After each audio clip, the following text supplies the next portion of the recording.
Hola, ¿qué tal? Muy buenas y bienvenidos a este nuevo vídeo. Cuando agregas un vídeo a la presentación de diapositivas en PowerPoint, el primer fotograma del videoclip se muestra en la forma predeterminada hasta que se reproduce.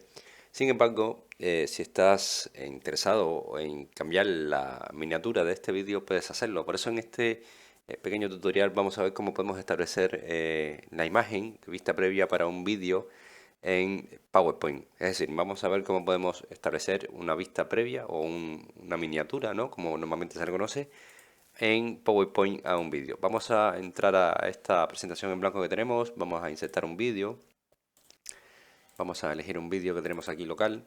Y si te fijas, cuando hemos insertado este vídeo, la primera vista previa que coge es la del primer fotograma. Pero esto lo podemos cambiar porque PowerPoint nos deja elegir y cambiar esta vista previa de manera bastante sencilla. Nosotros, bueno, te voy a reproducir este vídeo, lo vas a escuchar un poco y quiero quedarme yo, por ejemplo, con esta diapositiva. Es decir, quiero insertar aquí esta imagen, ¿vale? Como vista previa de este vídeo.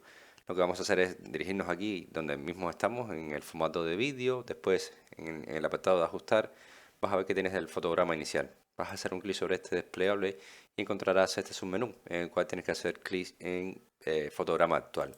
Cuando haces un clic aquí, verás cómo ahora sí te muestra una miniatura de la zona en la cual tú quieres que aparezca como vista o como miniatura para tu diapositiva.